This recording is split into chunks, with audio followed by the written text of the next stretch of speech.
اللہ کے نام سے شروع جو بڑا مہربان نہایت رحم کرنے والا ہے۔ عقبہ بن عامر رضی اللہ تعالی عنہ بیان کرتے ہیں، رسول اللہ صلی اللہ علیہ وآلہ وسلم تشریف لائے جبکہ ہم صفہ میں تھے۔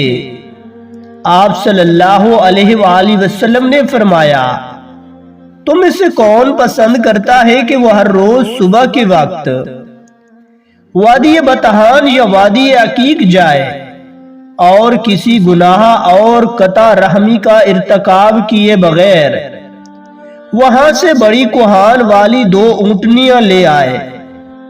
ہم نے عرض کیا، اللہ کے رسول، ہم سب اسے پسند کرتے ہیں۔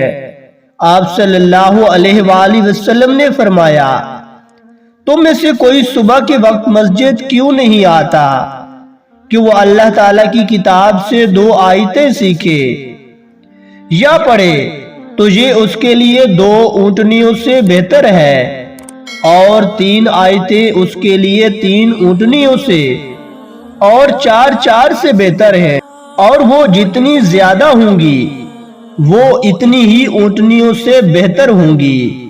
عزیز ساتھیو، اللہ پاک ہمیں ان احادیث مبارکہ پر عمل کرنے کی توفیق و ہمت عطا فرمائے۔ آمین ثم آمین۔